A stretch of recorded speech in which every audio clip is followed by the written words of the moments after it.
नमस्कार दोस्तों, आज की इस वीडियो में हम घर्षण के बारे में जानेंगे।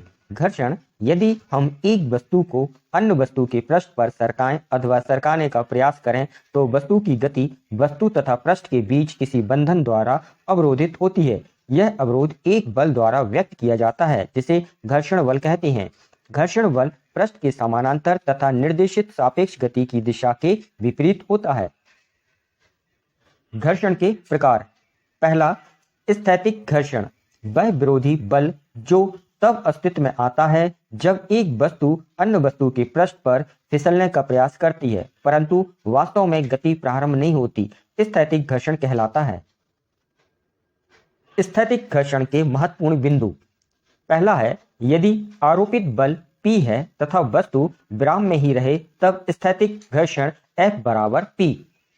दूसरा बिंदु है, यदि वस्तु विराम में हो तथा इस पर कोई बल आरोपित ना किया जाए तो इस पर लगने वाला घर्षण बल शून्य होगा। तीसरा बिंदु है, स्थैतिक घर्षण एक स्वसंजित बल है क्योंकि यह आरोपित बल के अनुसार स्वयं को परिवर्तित कर लेता है तथा यह सदैव कुल बाह्य बल के बराबर होता है। घर्षण का दूसरा प्रकार सीमांत घर्षण होता है। यदि आरोपित बल बढ़ाया जाए तो स्थैतिक घर्षण भी बढ़ता है। यदि आरोपित बल एक निश्चित मान से अधिक बढ़ जाता है तो वस्तु गति करना प्रारंभ कर लेती है। स्थैतिक घर्षण का वह अधिकतम मान जहां तक वस्तु गति नहीं करती सीमांत घर्षण कहलाता है।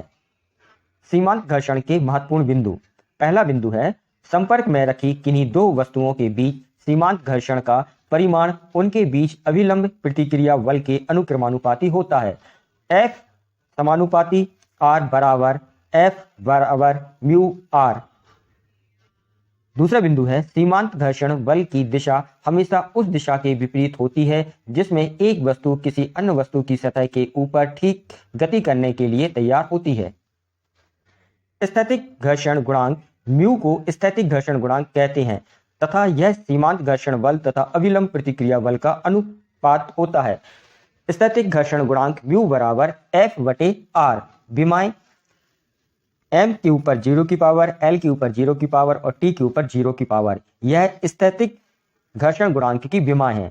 इसी प्रकार स्थैतिक घर्षण गुणांक का यदि हम मात्रक की बात करें तो इसका कोई मात्रक नहीं होता।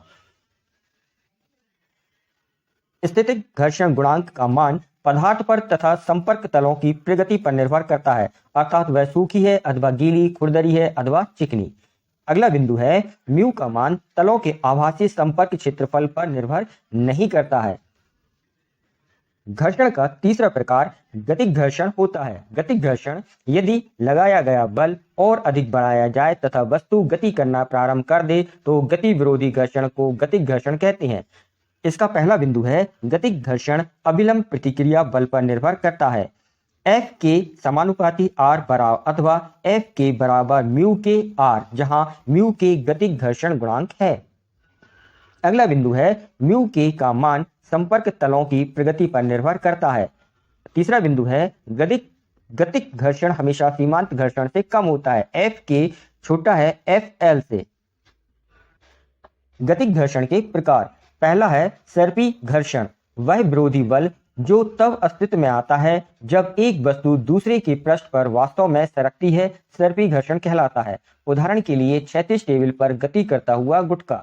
दूसरा प्रकार है लोटनिक घर्षण, जब कोई वस्तु जैसे पहिया, गोला अथवा बेलन किसी पृष्ठ पर लुढ़कता है तो लगने वाला घर्षण बल को लोटनिक घर्षण कहते हैं। प्रश्न या सुझाव को कमेंट्स बॉक्स में लिखें। चैनल से जुड़े रहने के लिए चैनल को सब्सक्राइब करें। वीडियो समझ में आया हो तो वीडियो को लाइक व शेयर करें।